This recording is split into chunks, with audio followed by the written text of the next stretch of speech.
ఈరోజు అన్ని మార్కెట్లకు సంబంధించి వేలంపాట్లు ఏ విధంగా జరిగాయని మీకు ఈ వీడియోలో తెలియజేస్తాను చూడండి. సో, మనం ముందుగా మదనపల్లి విషయం మాట్లాడుకునే ముందు ఈరోజు మార్కెట్ నేటితో పోల్చుకుంటే చాలా వరకు స్లోగా జరిగాయని చెప్పొచ్చు. మదనపల్లి కానీ, కలికిరి కానీ, అలాగే కలకడ, అనంతపూర్ అన్ని మార్కెట్లు చాలా వరకు స్లోగా జరిగాయి.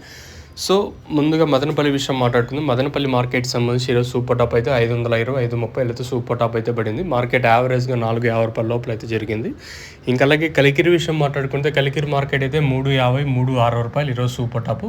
ఇంకా అలాగే కలకడ మార్కెట్ 400 రూపాయలు super top. Even Anantapur market విషయం మాట్లాడుకుంటే 320 రూపాయలు సూపర్ టాప్. నేటితో పోల్చుకుంటే ధర అయితే తగ్గింది. వేలంపాట్లు చాలా వరకు చాలా స్లోగా జరిగాయని చెప్పొచ్చు. ఈరోజు మార్కెట్లు అన్నీ డౌన్గా నడిచాయని చెప్పొచ్చు. మెయిన్ రీజన్ ఆల్మోస్ట్ అన్ని చోట్ల లోకల్ అయితే స్టార్ట్ అయింది సమాచారం. సో అందువల్ల ధర అయితే తగ్గిందనేది సమాచారం. సో ఇది ఓవరాల్గా కలికిరి కానివ్వండి, అలాగే మదనపల్లి కానివ్వండి, అలాగే ములకల్చెరు మార్కెట్ అయితే సాయంత్రం మార్కెట్లో 500 రూపాయలు సూపర్ టాపు. ఇదే సూపర్ టాప్ ఫైనల్ వరకు అయితే ఉండింది. సో మార్కెట్లు అయితే చాలా వరకు స్లోగా జరిగాయని చెప్పొచ్చు. మదనపల్లి కానీ, అలాగే కలికిరి, కలకడ అన్ని మార్కెట్లు ఈరోజు చాలా వరకు స్లోగా జరిగాయి. ఒకటే ఒక రీజన్ ఏమంటే అన్ని మార్కెట్లలో ధర తగ్గడానికి బయట లోకల్ అయితే స్టార్ట్ అయినది సమాచారం.